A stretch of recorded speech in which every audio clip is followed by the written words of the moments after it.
Hello everyone, welcome to Sanjivani classes. तो जैसा कि आप जानते हैं क्लास 12 का रिजल्ट आ गया है और मेरे पास बहुत सारे बच्चों के डीएम आए कि सर मेरा यूएफएम लग गया है, आप इसके बारे में हमें जानकारी दे दीजिए।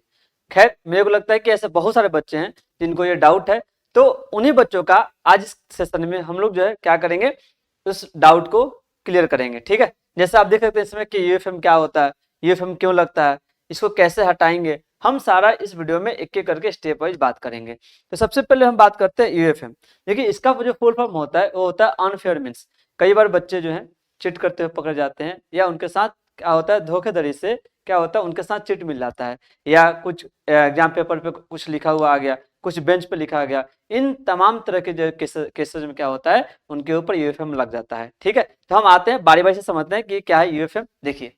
तो आइए इस पूरे वीडियो में हम समझते हैं एक एक करके यूएफएम क्या होता है। तो आप देख सकते हैं CBSE class 12 result understanding UFM case, ये क्या होता है। सबसे पहले हम इसका मीनिंग समझते हैं। तो UFM stand for unfair means. ठीक है, जब आप क्या करते हैं नकल प्रक्रमण करते हैं, इसको हिंदी में हम बोलते हैं। इन CBSE examination UFM case is registered when student is suspected, ठीक है, और फाउंड यूजिंग अनफेयर प्रैक्टिसेस। मान लीजिए टीचर ने पकड़ लिया, चीट करते हुए पकड़ लिया, या आपके कंपास स्केल के पीछे कुछ लिखा हुआ है, आपके टेबल पे कुछ लिखा हुआ है, ठीक है, या आप कुछ घर से लेकर गए हैं, तब टीचर क्या करता है आपके ऊपर यूएफएम केस लगा देता है। ठीक है, now during the examination process. इसमें आते हैं कॉमन रीजन क्या होता है यूएफएम लगने के पीछे, मेन जो है रीजन क्या होते हैं। कैरिंग चिट, आप चिट लेकर के जा रहे हैं, चिट लेकर जा रहे हैं, कोई नोट्स लेकर के जा रहे हैं। ठीक है, आप हो सकता है कि आप क्या करने गए एग्जाम से पहले सोचा होगा भाई हम पढ़ लेते हैं, ठीक है, पढ़ लेकर बाहर फेंक देंगे, लेकिन गलती से आपके पॉकेट में चला गया, ठीक है, और आप पकड़े गए। नाउ कोई रिटर्न मटेरियल हो गया एग्जामिनर हॉल के अंदर, ठीक, एग्जाम हॉल के अंदर, तो ये रीजन आता है, पहला रीजन आता है। दूसरा, आप मोबाइल फोन यूज करते हुए पकड़े गए हैं, ठीक है, मोबाइल फोन हो गया। आप स्मार्ट वॉच पहने हुए हैं, जो एयरबड लगाए हुए हैं, इलेक्ट्रॉनिक डिवाइस है, जो कि खास तौर पे मना कर दिया जाता है, ठीक है, जो निषेध किया जाता है। अगर उन तमाम चीजों का अगर आप इस्तेमाल करते हैं या लेकर के जाते हैं तो आपके ऊपर केस बन जाता है किसी का,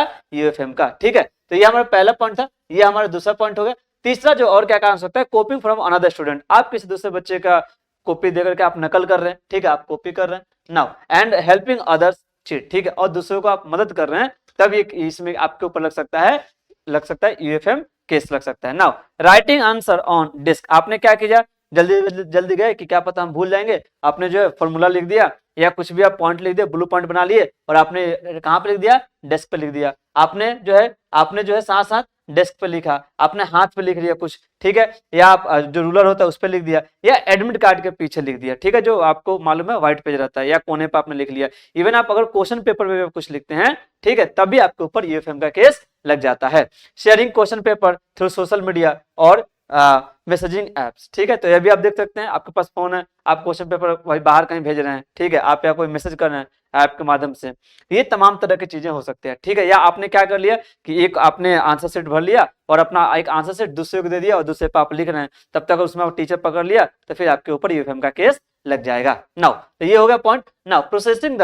unauthorised material and even if not you, ठीक है, अब किसी चीज का भाई उस चीज का इस्तेमाल आप भले नहीं किए हो, लेकिन अगर कुछ अनऑथराइज्ड मटेरियल ले गए हो, भले आप उसका यूज किए हो या नहीं किए हो, तो आपके ऊपर लगेगा यूएफएम केस। ठीक है, तो आप समझ गए होंगे पूरा पहली बात कि आप यूएफएम क्या होता है, इसका क्या क्या रीजन होता है। अब हम आते हैं कि जब यूएफएम जब लगता है तो इसके रिजल्ट के ऊपर क्या असर पड़ता है। ठीक है, देखिए तो what happen if UFM appears in the result. अगर रिजल्ट में अगर आपको यूएफएम आ जाए, ठीक है, पहली बात तो आपको जो है यूएफएम कैसे आता है, या तो आपको मेल आएगा, मैसेज आ जाएगा, ठीक है, कई बार एड्रेस पे भी आपके आ जाता है। तो क्या होता है, कॉलिंग होती है, आपको बुलाई जाती है कि सीबीएसई टीम बैठती है और आपसे पूछताछ किया जाता है कि हाँ, और वो जो टीम जो है पूरा आपको एविडेंस देती है। इवन आपके मेल पे भी आता है कि भाई बच्चे ने ये काम किया हो। जैसे आज मेरे पास कॉल आया, तो गार्जियन ही थे, वो बोल रहे थे कि सर बच्चे का जो यूएफएम आ गया है और समझ नहीं आ रहा हम क्या करें। ठीक है, तो इसके बारे में हमको एक बार बता दीजिए। तो हमने उनको सारा तमाम तरह की जो चीजें हैं बताई, हम आगे आपको स्टेप भी बताएंगे क्यों लगता है। ठीक है, तो ये जो है सीबीएसई आपको साफ साफ प्रूफ दे देगा कि आपने ये काम किया है, इसलिए आपको क्या किया गया, यूएफएम आपके ऊपर केस चार्ज लगाया गया है। नाउ तो इसमें क्या कहते हैं, what happen if UFM appears in the result. जब आता है तो क्या करते हैं, स्टूडेंट में सी द फॉलोइंग टर्म, देख सकते हैं पहली बात यूएफएम क्या होता है, अनफेयर मीन्स केस रजिस्टर्ड। ठीक है, नाउ और आपको मालूम है उसका आरडब्ल्यू क्या होता है, result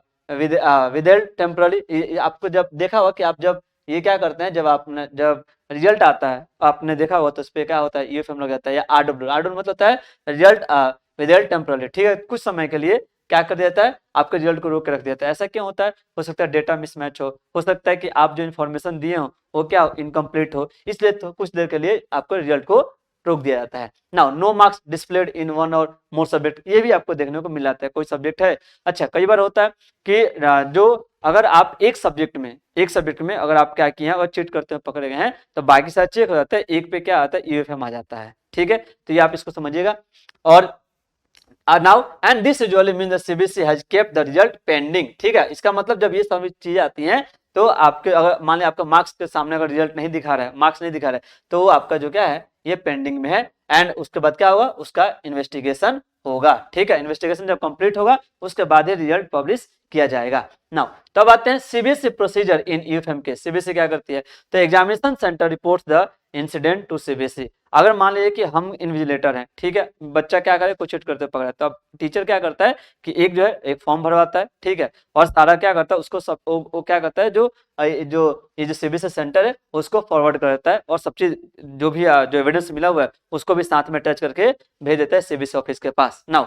evidence and the documents are examine, ये सारा जो एविडेंस देखा जाता है, डॉक्यूमेंट देखा जाता है कि आपका जो है राइटिंग मैच कर रहा है कि नहीं कर रहा है, ठीक है, आपने वहां से क्या क्या चीज लिखा हुआ है, ये सारा चीज क्या कहता है, एग्जामिन किया जाता है, उसका छानबीन किया जाता है सीबीएसई कमेटी के द्वारा। Now the student may be asked to provide an explanation or attend hearing, ठीक है, जैसे मेरे पास जो आज वाला जो केस आया था उसमें बच्चे को बुलाया गया था, उनके टीचर भी गए थे स्कूल वाले, और बच्चे से पूछताछ की गई थी, तो क्या किया जाएगा, आपसे स्टूडेंट से पूछा जाएगा कि भाई आप ये क्या, ये जो बात जो यहाँ पे एविडेंस दिखाई दे क्या वो सही है, ठीक है, या क्या आपने ऐसे किया, और आप वहां पे पूरी तरह से हियरिंग होगी वहां पे सीबीएसई के मेंबर के सामने। नाउ आगे आते हैं, final action is decided according to CBSE examination by law, ठीक है, तो ये जो व्यक्ति है, ठीक है, ये डिसाइड करेगी कि फाइनल आपके साथ क्या होगा, पेनल्टी दिया जाएगा, ठीक है, कि आपको जो है छोड़ दिया जाएगा, ये आगे देखते हैं क्या होता है। तो सवाल है कि पॉसिबल जो पेनल्टीज हैं ये क्या क्या हो सकती हैं, ठीक है, अगर आप पकड़े गए हैं, अगर आप यूएफएम में पकड़े गए हैं तो क्या क्या पेनल्टी हो सकता है, ध्यान रखना, depending on the seriousness of the case, ठीक है, कि केस कितना सीरियस है इस पर डिपेंड करता है कि आपके ऊपर क्या पेनल्टी होगा क्या नहीं होगा। नाउ क्या हो सकता है, कैंसिल ऑन सब्जेक्ट, हो सकता है कि आप माने आपने सारा पेपर अच्छा दिया हुआ है, ठीक है, आपने जो है सारा पेपर दे दिया, एक पेपर में आप इस केस में फंस गए हैं, तो हो सकता है क्या चीज आपका एक जो है, ठीक है, जो सब्जेक्ट जो है वो कैंसिल कर दिया जाए। दूसरा, या अगर इससे ज्यादा अगर पाएगा, एक दो भी पाएगा, दो से अधिक भी पाएगा, तो हो सकता है कि आपका एग्जामिनेशन जो रिजल्ट है जो कंप्लीट तरह से क्या किया जाए, उसको कैंसिल किया जा सकता है, आपको अगले साल दोबारा देना पड़ेगा। Declare compartment in the specific subject, यदि सीरियस मैटर नहीं है, ठीक है, आपको लगता है सीबीएसई को लगता है कि नहीं ये बच्चा जो गलत तरीके से फंस गया है, इसका ऐसा कुछ इंटेंशन नहीं था, तो हो सकता है उसमें क्या कर दे, कंपार्टमेंट दे दे, ठीक है। नाउ इसके साथ क्या और भी क्या हो सकता है, इसके साथ आप देख सकते हैं डिबार और debar the student from future examination for a certain period, अगर ज्यादा सीरियस मामला है तो आपको जो फ्यूचर में एग्जाम देने से कुछ समय के लिए रोक दिया जाएगा, हो सकता है एक साल भी हो सकता है और इससे अधिक समय भी हो सकता है, ये डिपेंड करता है सीबीएसई के ऊपर। Now release the result with a warning in minor cases, अगर छोटा सा कोई केस है, ज्यादा कोई बड़ा इशू नहीं है, यूएफएम का चार्ज बहुत छोटा है, तो क्या कह सकते हैं, आपको जो है रिजल्ट जो है वार्निंग दे करके हाँ छोड़ दिया जाए, कोई नहीं, ठीक है, आगे से ऐसा मत करना, और आपका रिजल्ट डिक्लेयर कर दिया जाएगा। ना अब आते हैं कुछ कुछ जो टर्म होते हैं, जैसे जो रिजल्ट आप देखिए तो वहाँ पे होता है जैसे यूएफएम हो गया, ठीक है, रिजल्ट के सामने यूएफएम आता है, इसका मतलब अनफेयर मींस केस रजिस्टर कर दिया गया। ना आरडब्ल्यू का मतलब होता है रिजल्ट विदेल्ड टेम्पररी, थोड़े समय के लिए आपका रिजल्ट को रोक दिया गया। आरएल हो गया मतलब रिजल्ट लेटर, रिजल्ट कुछ समय बाद आएगा। ये जो दो चीजें होती है, क्यों होती है, हो सकता है कि डेटा मिसमैच हो सकता है कि आपने रोल नंबर थोड़ा सा इधर उधर भर दिया हो, इन्फॉर्मेशन प्रॉपर नहीं हो, ठीक है, ये तमाम तरह की चीजें हो सकती है। एक होता है एसजेडी, एसजेडी का मतलब होता है सब जुडाइज, मतलब इसका मतलब होता है अंडर कोर्ट, मतलब ये जो क्या करता है, जो कोर्ट रिलेटेड मैटर होता है, कोई भी सीरियस बहुत सीरियस जब इशू में तब ये होता है जिसमें सीबीएसई डील करेगी कोर्ट के, कहाँ पे कोर्ट का सहारा लेकर के। नाउ अब सवाल है कि इतनी बड़ी सब चीज हमने आपको बता दिया कि यूएफएम क्या होता है, यूएफएम का रीजन क्या होता है, ये क्यों लगता है, ठीक है, इसमें क्या क्या पेनल्टी होते हैं। अब आते हैं इसका सोल्यूशन क्या हो सकता है, यूएफएम चार्ज कैसे, यूएफएम का जो चार्ज लगा हुआ है हम इसको कैसे हटा सकते हैं, या स्टूडेंट कई बार पैनिक हो गए हैं पूरी तरह से, ठीक है, कि सर क्या करे क्या नहीं समझ में आ रहा है, ठीक है, जिस तरह से आज मेरे पास जो कॉल है, जो पेरेंट्स जो थे पूरी तरह से पैनिक थे कि सर समझ नहीं आ रहा है, हम बताते हैं क्या किया है, क्या करना है। देखिए तो व्हाट शुड, ठीक है, व्हाट शुड स्टूडेंट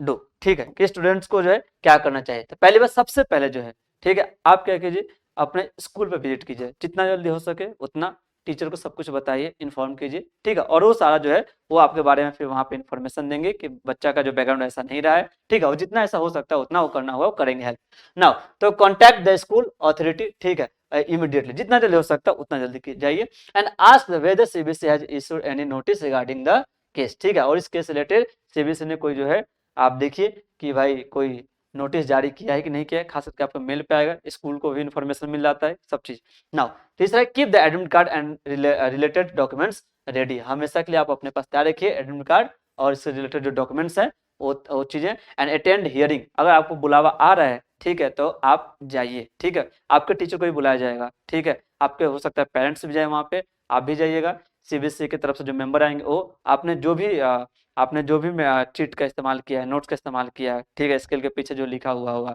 या डेस्क पे लिखा होगा, वो तमाम चीजें उनके पास एविडेंस होंगी। नाउ तो अटेंडिंग हियरिंग, आप उस हियरिंग को अटेंड कीजिए, ठीक है, आप नहीं कीजिएगा फिर आपका रिजल्ट एक साल के लिए आपका फिर एग्जाम होगा, फिर आपको दोबारा एक साल बाद देना पड़ेगा। प्रोवाइड एक्सप्लेनेशन, आप एक्सप्लेनेशन दीजिए और आप बचने की कोशिश कीजिए, आप बोलिए वहाँ पे कि नहीं सर ये जो है मेरा इंटेंशन नहीं था, गलती से आ गया था, किसी और बच्चे ने ये मेरे सामने रख दिया था। हाँ, एक और बात, अगर आपका चीट, अगर आपके राइटिंग से पकड़ा गया तब उसमें तो कोई खैर नहीं, ठीक है ना, मतलब वो आपका भाई वहाँ पे एग्जाम कैंसिल होगा ही होगा, ठीक है, अगर वो किसी और बच्चे का, अगर आपका राइटिंग और जो चीट है अगर आपस में नहीं मिल रहा है तब आपके बचने के चांसेस रहेंगे। आप कोशिश कीजिए जितना जल्दी जितना ज्यादा आप अपने आप को बचा सकते हैं एक्सप्लेनेशन दे करके आप बचाइए, उनसे रिक्वेस्ट कीजिए, ठीक है, कई बार कई ऐसे मामले आते हैं जिसमें लोग जो हमसे पैसे का डिमांड किया जाता है, ठीक है, मतलब हम तो इस चीज को बढ़ावा नहीं दे रहे, लेकिन हाँ, जैसे भी हो सकता है आप अपना साल बचाइए, एक साल बहुत कीमती है ना, उनसे रिक्वेस्ट कीजिए, ठीक है, सर आगे से नहीं होगा, ठीक है, सॉरी, और ये जो है अपने आप को जितना बचा सकते हैं बचाइए, बस एक यही रास्ता और कोई रास्ता नहीं है।